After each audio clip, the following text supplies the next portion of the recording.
awal ya. Jadi kita sampai pada modul 4 ya, tentang perlindungan anak. Terus ini masuk kepada sesi 12, yaitu judulnya penelantaran dan eksploitasi terhadap anak. Maksudnya apa? Supaya itu dihindari ya Bu, kenapa kita pelajari ini. Nah, untuk memotivasi ibu-ibu ya, kita coba lihat dulu nih satu film Bu. Jadi sama-sama nonton film yuk. Ini tentang Mbak Raini. Nah, coba nanti kita lihat bersama filmnya ya.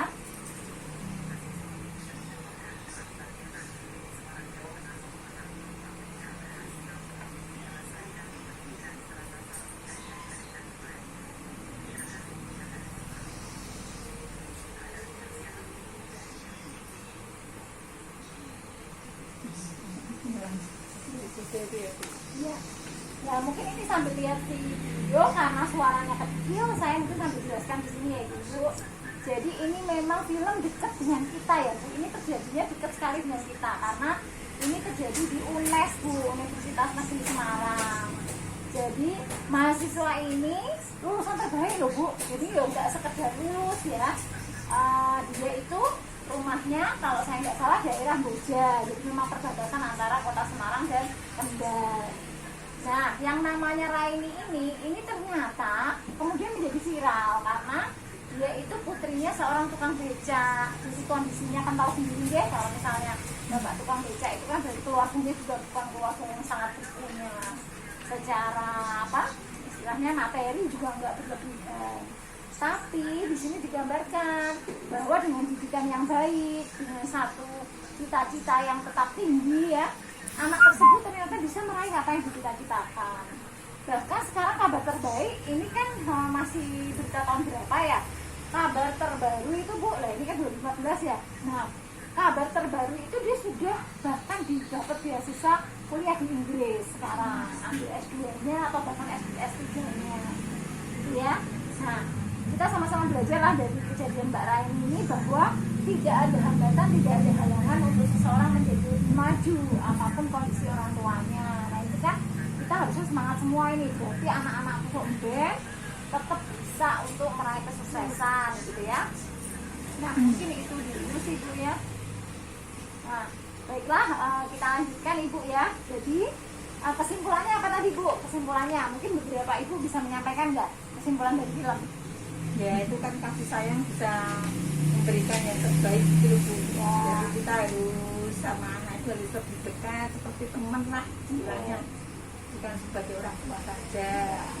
Ya itu istilahnya membangun kedekatan dengan anak supaya anak sendiri bisa tahu bahwa dia disayangi orang tuanya, maka dia tidak ada hambatan ya pada saat belajar, pada saat berinteraksi dengan orang lain.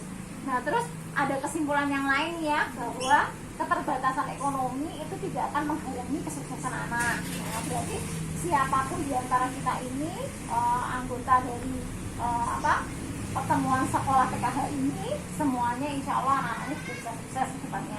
Amin. Nah baiklah, sekarang kita coba buka Ibu yang sudah saya bagi. Nah itu kita bicara tentang manfaat dari akte kelahiran anak ini Bu. Jadi ini salah satu hak anak ya Bu yang harusnya kita berikan, yaitu terkait akte kelahiran ini ya. Jadi Ibu bisa baca di situ bahwa anak-anak kita sejak dari lahir itu butuh identitas Bu ya. Jadi ada identitas anak-anak, memastikan asal usulnya, karena kalau di akte nanti kan tertulis nama bapaknya siapa, ibunya siapa, tanggal lahir tanggal berapa, seperti itu ya, ada kejelasan. Kemudian dia berhak juga mendapatkan layanan kesehatan dan pendidikan. Terus bisa untuk mencegah pernikahan sebelum usia 18 karena kan sudah ketahuan dia lahir tahun berapa ya. Kemudian ada kepastian untuk mendapatkan hak waris ya. Terus akta juga biasanya sudah menjadi dasar untuk pembuatan berbagai dokumen penting lain ya, kayak mau ngurus KTP, KK, SIM, nanti ke depan juga paspor. Wah misalnya kita nanti kok ada beasiswa kuliah ke luar negeri ya, itu data-data termasuk akte kelahiran. Baiklah, sebelum kita tutup Ibu ya, saya jelaskan dulu ini pesan-pesan kunci ini Bu. Jadi ini sebenarnya pesan penting untuk kita, 4 poin ya tentang anak ya, tentang perlindungan anak.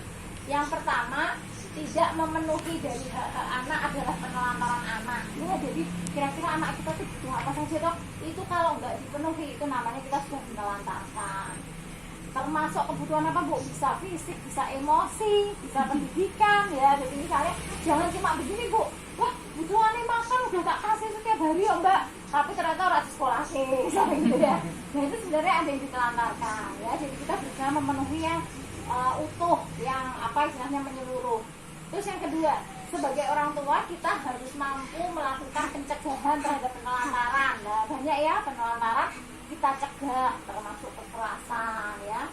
Terus yang ketiga, segala bentuk pemanfaatan anak untuk mendapat keuntungan materi maupun bukan materi adalah eksploitasi ya, istilah kerennya eksploitasi anak. Jadi misalnya ibu pernah dengar nggak yang anak kecil disuruh orang tuanya minta-minta di perempatan jalan ya, di banjo ya. Itu sebenarnya eksploitasi karena orang tuanya ngawasi ibu dari jauh, terus nanti hanya tunggu setoran dari anaknya gitu. Mereka pintar karena pikirnya gini, kalau aku yang minta-minta orang jarang ngasih.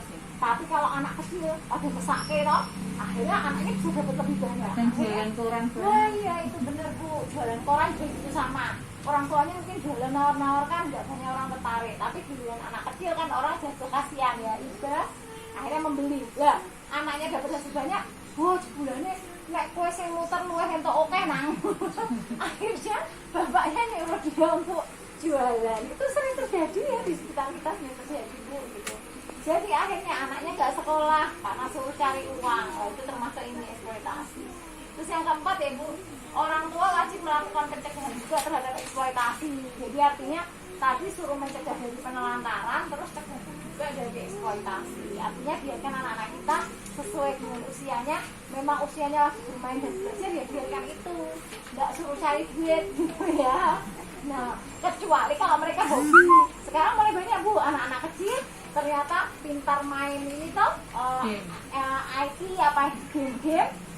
Jebulannya penontonnya banyak, viral, ada uang yang masuk. Nah, itu beda cerita karena dia bukan disuruh kerja, tapi dia melakukan hobinya untuk uang. Ya, kayak misalnya anak-anak kita misalnya ada yang punya bakat nyanyi ya kan, terus nyanyi Bu, seneng kan dia hobi. Ada yang bayar, nah itu beda cerita ya. Itu bukan eksploitasi karena itu dia melakukan hobinya dengan kesenangan di sela-sela kegiatan belajarnya di sekolah. Terus ada yang ngasih apresiasi, bikin YouTube gitu ya, kayak gitu. Kalau anak melakukannya dengan bahagia itu istilahnya memang bukan eksploitasi karena kan orang tua juga tidak memaksa kamu harus bekerja dan mendapat uang gitu ya. Itu beda cerita ya Bu. Nah seperti itu. Terus sebelum saya tutup ini ya saya bagikan dulu. Kalau ini PR nih Bu, jadi ini nanti dikerjakannya di rumah. Jadi ini istilahnya lembar kerja. Wah, ibu-ibu dapat PR juga ini kayak anak-anak ya. Jadi nanti dapat PR juga ya Bu. Nah ini di rumah nanti dilihat Bu. Gampang sih Bu.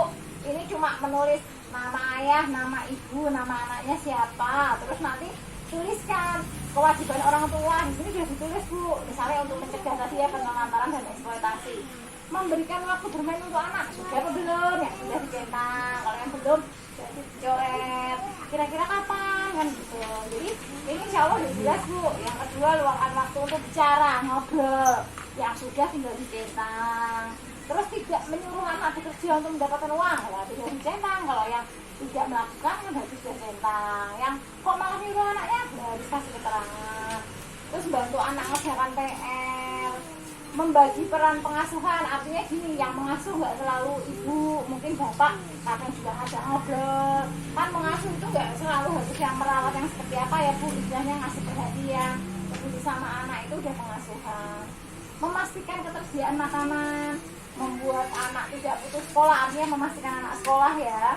Terus apa ini, mengajarkan anak untuk tidak melayani orang tidak dikenal. Ini terkait pelecehan ya Bu, itu artinya jangan sembarang nuruti orang yang baru ketemu, bukan atau dikenal, itu kan bahaya.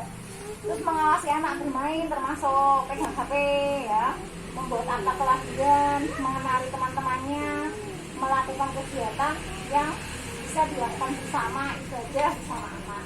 Tuh gampang ya Bu, jadi itu nanti tinggal diisi di rumah terkait apa yang sudah ibu kerjakan.